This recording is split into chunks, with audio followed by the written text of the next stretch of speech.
नमस्कार, मैं हूं सिद्धार्थ और आप देख रहे हैं संवाद लाइव। प्रधानमंत्री नरेंद्र मोदी द्वारा दिए गए देश में संबोधित जिसमें नरेंद्र मोदी ने ये बयान दिया कि जो है अब जो संकट चल रहा है, देशव्यापी समस्या चल रही है, लड़ाई चल रही है, युद्ध चल रहा है, उसमें भारत में कई चीज़ों में संकट थे, जैसे तेल हो गया। और अभी सोना को लेके जो जिस तरह बयान नरेंद्र मोदी जी ने दिया, तो उनमें उन्होंने कहा था कि इस साल जनता सोना खरीदने से थोड़ा सा पीछे हटे। तो इसमें आज हमसे बात करेंगे। आपका नाम क्या है?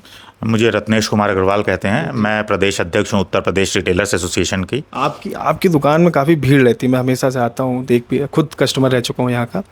और आज देख रहा हूँ एकदम पूरा सन्नाटा है। आपको दिखा सकता हूँ कि एक भी कस्टमर नहीं है यहाँ पे। क्या कारण हो सकता है? आप जैसे कारोबारी है तो आपके ऊपर इस चीज़ का असर कैसे पड़ रहा है और जनता के इस पर क्या असर पड़ेगा इन सब चीज़ों पर? मैं आपको बताऊं, माननीय हमारे जो प्रधानमंत्री हैं नरेंद्र मोदी जी, उन्होंने कल जो स्टेटमेंट दिया कि भारत की जनता सोने से दूरी बनाए एक साल के लिए, साथ में उन्होंने और भी बहुत सी चीज़ों के लिए उन्होंने आग्रह किया है जनता से।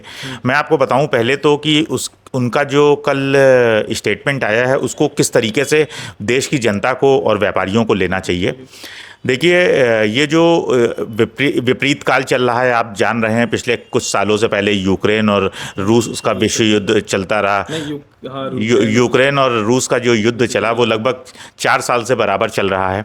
उसके बाद अन्य देशों में भी युद्ध शुरू हो गया, और जब युद्ध का माहौल होता है तो बहुत सी चीज़ों के संकट आते हैं प्रत्येक देशों पे, क्योंकि हम लोग किसी चीज़ों के इंपोर्ट पे निर्भरता है हमारी। जैसे क्रूड ऑयल हम बाहर से ही इंपोर्ट करते हैं, गोल्ड सिल्वर हम बाहर से इंपोर्ट करते हैं, क्योंकि हमारे वहाँ उसका जो प्रोडक्शन है वो काफ़ी कम है।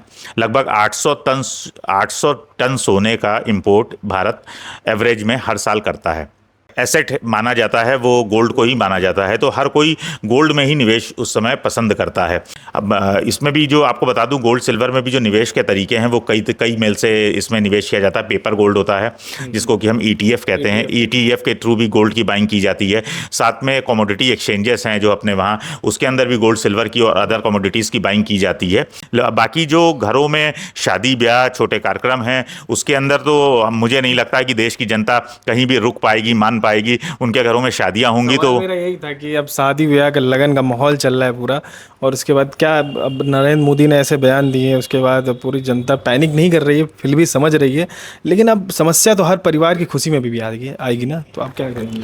उसी के लिए मैंने सुझाव दिए हैं सरकार को कि सरकार कुछ इस तरीके का बीच का रास्ता निकाले जिससे देश जो इस बुरी स्थिति में गुजर रहा है, जिसके अंदर हमारे मोदी जी को इस तरीके की बयान देना पड़ा, देश की जनता से मांग करनी पड़ी, तो मुझे लगता है कि देश की जनता भी इस चीज़ का सहयोग करेगी सरकार को। और सरकार को भी चाहिए कि जहाँ पे बड़ी सेल आ रही है वहाँ पर इस तरीके के कुछ नियम कानून लेके आए ताकि गवर्नमेंट को जो बाहर से 800 टन सोना हर साल इंपोर्ट करना पड़ रहा है, इसके अंदर कमी आए। 500-600 टन सोने में ही भारत देश में काम चल सके। और अदर कमोडिटीज़ में जैसे उन्होंने कहा कि बाहर लोग विदेश घूमने जाने से बचें, तो हम लोग जहाँ जिस तरीके से भी सहयोग कर सकते हैं हम लोग सहयोग करें, और यही उम्मीद करें कि सरकार कुछ इसमें। तो डॉलर में भी काफ़ी इजाफा हो रहा है, रुपया कम हो रहा है। क्या अब नरेंद्र मोदी ये भी कह रहे हैं कि जो है विदेशी मुद्राओं को रोका जाए? नहीं, मोदी जी देखिए होता क्या है, हम लोग जो एक्सपोर्ट करते हैं उससे हमारे वहाँ डॉलर आता है, और जो हम इंपोर्ट करते हैं वो डॉलर के रूप में ही इंपोर्ट करते हैं, उससे हमारा डॉलर जाता है। क्योंकि हम लोग एक्सपोर्ट अपना बढ़ा नहीं पा रहे हैं। सरकार ने बहुत सारी स्कीम लेके आए पीछे कि मैन्युफैक्चरर्स को भी बहुत सारा उन्होंने इंसेंटिव दिया कि हम लोग एक्सपोर्ट बढ़ा पाएँ।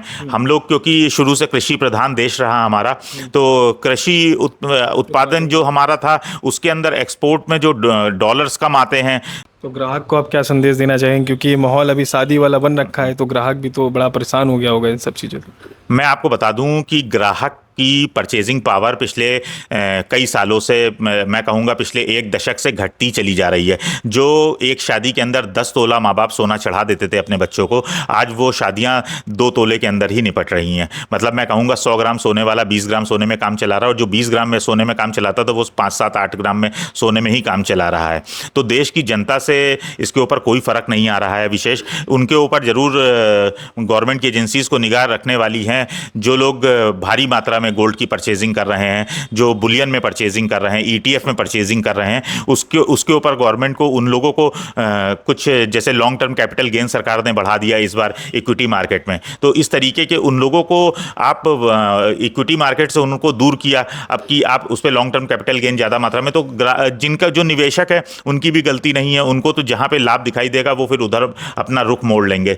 सोने के ऊपर सरकार को खतरा मंडरा रहा है कि इतनी ज़्यादा हमको इंपोर्ट करना पड़ रहा है सोने का, तो मुझे लगता है उससे सोने की सेल पे भी रोक लगेगी, खास करके बुलियन की सेल पे रोक लगे, क्योंकि बुलियन लोग निवेश के तौर पे घर में लेके रख लेते हैं जिसका कहीं कोई यूज़ नहीं आता है। एक सीधा एक तौर पे देखा जाए तो ये जो कि जिस बात पे मोदी जी ने अपना बात रखी है जनता के सामने, तो एक फ़र्क जरूर मिलेगा देखने को, एक साल प्रॉपर फर्क दिखेगा जब तक युद्ध ये खत्म नहीं हो जाता। नहीं, फर्क देखिए, जो जिनके घरों में भी कार्यक्रम है, शादी ब्याह हैं, और अगर लोगों का जो भी बजट है वो अपना सोने चांदी के जेवर की खरीदारी करेंगे, मुझे नहीं लगता उसमें कोई फर्क आने वाला है। लेकिन सरकार अगर इसके अंदर प्रॉपर एक्शन लेती है, अगर सरकार अपनी कमर कस लेती है कि हम कि हमें किस तरीके से निवेशक को वापस इक्विटी मार्केट में अपना मोड़ना है, उसको उधर ही लाभ दिखाना है, तो गोल्ड की सेल कम होगी और जिस तरीके सरकार का भी लाभ होगा और व्यापारियों को भी कोई नुकसान नहीं होगा, क्योंकि देश का व्यापारी बुलियन बेच करके सेल नहीं बढ़ाना चाहता है, वो भी जेवर बेच करके एक आम परिवार की खुशियों में शामिल होना चाहता है। जो हमारी एक जो कम्युनिटी है, ज्वेलर्स की जो कम्युनिटी है, वो हमेशा सुख और दुख दोनों में देश की जनता के साथ में है। सुख में भी आप हमारे पास आते हैं और आप हमसे जेवर बनाते हैं, और जब समय विपरीत हुआ होता है तो आप वही जेवर सेल कर करके आप अपना काम चलाते हैं। तो मैं चाहूँगा कि हमारे प्रधानमंत्री, जिनको हम लोग इतना प्यार करते हैं, इतने स्नेह करते हैं, हम लोग वोट बैंक भी हैं सरकार के, हम लोगों ने शुरू से इस सरकार का साथ दिया है, तो हम चाहेंगे कि सरकार इसके अंदर ठोस नीति बनाए ताकि किसी भी व्यापारी का अनहित ना हो और व्यापार भी चलता रहे और देश भी चलता रहे। धन्यवाद। तो आपने सुना रत्नेश अग्रवाल जी का, जिनका कहना है कि सरकार अब कुछ अपने ऐसे कदम ले जिसमें ठोस नीति के द्वारा ग्राहक और कारोबारियों को भी महत्व मिले। और ऐसे ही न्यूज़ के लिए मेरे साथ बने रहे। सिद्धार्थ, संवाद लाइव।